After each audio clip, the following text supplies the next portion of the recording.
വിദേശ രാജ്യങ്ങളിൽ റോഡുകളിൽ ഡ്രൈവർ ഇല്ലാത്ത വണ്ടി ഓടുന്നു, ആക്സിഡന്റ് ഇല്ല, ഇൻഷുറൻസ് മേഖല കംപ്ലീറ്റ് തരിപ്പണമാകും അല്ലെ.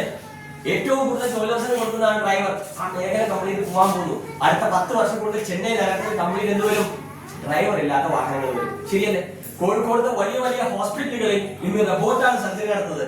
ഡോക്ടേഴ്സിന്റെ ആവശ്യമില്ല. ഡോക്ടർമാരുടെ കൈവരയ്ക്കും തെറ്റും റോബോട്ടിക് കറക്റ്റ് ആയിട്ട് ഫീഡ് ചെയ്താൽ ഒരു തെറ്റും വരുത്താതെ സർജറികൾ നടത്തുന്നു. റോബോട്ടിക് സർജറി നടത്തുന്ന കോഴിക്കോട് സിറ്റിയിൽ മാത്രം വലിയ 3 ഹോസ്പിറ്റൽ ഉണ്ട് അല്ലേ വേണ്ട? Methra hospital, baby memorial hospital and VIMS hospital. 3 hospital. ലോകം മൊത്തം ഇന്ന് വക്കീൽമാരുടെ കേസ് നടത്താൻ വക്കീൽമാരുടെ ആവശ്യമില്ല. വിദഗ്ധ അഡ്വൈസ് കൊടുക്കാൻ വേണ്ടിയിട്ട് റോബോട്ടിക് സംവിധാനങ്ങൾ വന്നിരിക്കുന്നു എല്ലാ മേഖലകളിലും. ഇനി നിങ്ങളുടെ വീട്ടിൽ അടിച്ചു വരാനും ഭക്ഷണം പാകം ചെയ്തു തരാനും തട്ടുകൾ നടത്താനും വയലിൽ പണിയെടുക്കാനും ഇതൊക്കെ ഇത് വരും. സംശയമുണ്ടോ? നമുക്ക് നോക്കാം. The rapid progress of technology is unlocking possibilities we once considered pure fantasy.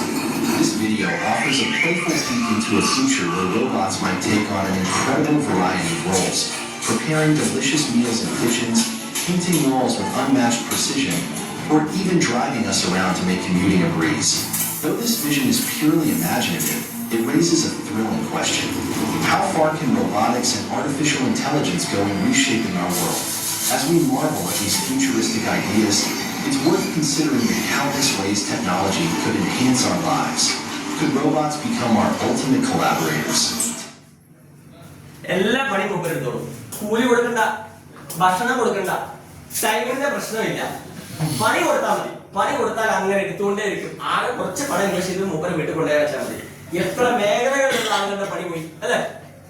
വാർക്കപ്പണിക്കാരൻ പോയി, വീടുണ്ടാക്കുന്ന ആൾ പോയി, വീട്ടിലെ പണിക്കാരൻ പോയി, നെല്ല് വയലിൽ പണിയെടുക്കുന്ന നെല്ല് പോയി ആൾ പോയി. സകല മേഖലയിലും ഇവർ വരും. ഇനി എങ്ങനെ ജീവിക്കില്ല? അവിടെയാണ് ആശയം ഏറ്റവും വലിയ ഇമ്പോർട്ടന്റ്. കാരണം എന്താ? ആശയം പ്രൊവൈഡ് ചെയ്യുന്ന പ്രോഡക്റ്റുകൾ ഒരിക്കലും മാർക്കറ്റിൽ ഔട്ടാവാൻ പോകുന്നില്ല. 5000 വർഷം മുമ്പ് മനുഷ്യൻ ശാപ്പാട് കഴിച്ചിരുന്നു അല്ലെ? ഇപ്പൊ നമ്മൾ കഴിക്കുന്നില്ലേ ഭക്ഷണം കൃത്യമായിട്ട്? 5000 വർഷം കഴിഞ്ഞാലും നമുക്ക് ഭക്ഷണം കഴിക്കണ്ടേ? ആ മേഖലകളിൽ ഇവനൊരു പണിയില്ല. പല്ല് തേക്കണ്ടേ അല്ലെ? കുളിക്കണ്ടേ? ഡ്രസ് ഇടണ്ടേ? ഇത് 5000 വർഷം മുമ്പ് ഉണ്ടായിരുന്നു, ഇന്നും ഉണ്ട്. 5000 വർഷം കഴിഞ്ഞാലും നമുക്കത് വേണം അല്ലെ? നമ്മുടെ മേഖല വളരെ സേഫാണ്. ഈ മേഖലയിലുള്ള തൊഴിലവസരം ഡയറക്ട് സെല്ലിംഗ് ഇത് നമുക്ക് ചെയ്യാൻ പറ്റില്ല. റൈറ്റ്? അപ്പോ വളരെ സേഫാണ്. അഡ്വാൻസ്ഡ് ആയിട്ടുള്ള വരുന്ന വർഷങ്ങൾ. കമ്പനിയുടെ വിഷനും വലുതാണ്. ഞാൻ തുടങ്ങുമ്പോൾ 7 ഏക്കർ സ്ഥലത്തെ ഹെഡ് ഓഫീസ്, ഇന്ന് 560 ഏക്കർ സ്ഥലത്തെ ഹെഡ് ഓഫീസ്. 2000 ഏക്കർ സ്ഥലത്ത് രാജസ്ഥാനിൽ നിർമ്മിതികൾ TCG ആരംഭിച്ചു കഴിഞ്ഞു. വരുന്ന നമ്മളുടെ 10 ജനറേഷനെ പ്രൊട്ടക്ട് ചെയ്യാൻ നമ്മൾ സജ്ജമായ இன்னைக்கு பாத்தீங்கன்னா உலகம் மாறிக்கிட்டு இருக்கு. வேலை வாய்ப்பு அப்படிங்கிறது குறைஞ்சிட்டு இருக்கு, தொழில் வாய்ப்புகளும் குறைஞ்சிட்டு இருக்கு. ஏன்னா அந்த இடத்தை எல்லாமே பாத்தீங்கன்னா இன்னைக்கு ரோபோட் அப்படின்னு சொல்லக்கூடிய தொழில்நுட்பம் ஆக்கிரமித்து கொண்டிருக்கிறது. நிறைய பேருடைய வேலை வாய்ப்பு அப்படிங்கிறது குறைஞ்சிக்கிட்டு இருக்கு. அதுக்கு ஒரு உதாரணம் தான் பாத்தீங்கன்னா வெளிநாடுகள்ல டிரைவரே இல்லாம இன்னைக்கு கார்கள் இயங்க ஆரம்பிச்சிருச்சு. அது இன்னும் கொஞ்ச நாள்ல நம்மளுடைய சென்னை வீதிகளில் கூட வரப்போகுது. அந்த நிலைமைக்கு இன்னைக்கு மாறிட்டு இருக்கு. அப்படின்னா நிறைய பேருடைய வேலை வாய்ப்பு, நிறைய பேருடைய வேலை இல்லாம போகக்கூடிய மேன் பவரை டிபெண்ட் பண்ணிருக்கக்கூடிய வேலைகள் குறைய போகுது அப்படிங்கிறதுக்கு தான் உதாரணம் தான் இந்த ரோபோட்டிக். அதுதான் அந்த உதாரணம் அந்த வீடியோ. அப்ப எத்தனை கட்டுமான வேலை செய்யக்கூடிய நபர்களுடைய, வயல்ல வேலை செய்யக்கூடிய எத்தனையோ நபர்களுடைய வேலைகள் எல்லாம் பறி போகக்கூடிய ஒரு நிலைமை இந்த ரோபோட்டிக் அப்படிங்கிற ஒரு டெக்னாலஜி கூடிய சீக்கிரம் வரப்போகுது. இப்படி வரும்போது என்னன்னா இவங்களுக்கு உணவு கொடுக்க வேண்டிய அவசியம் இல்ல, சம்பளம் கொடுக்க வேண்டிய அவசியம் இல்ல. சோ எவ்வளவு எளிமையா இன்னைக்கு டெக்னாலஜி வருது. ஈவன் சார் சொன்னாங்க ஆபரேஷன் அறுவை சிகிச்சைகள் கூட இன்னைக்கு பாத்தீங்கன்னா ரோபோட்டிக்னால நடக்குது.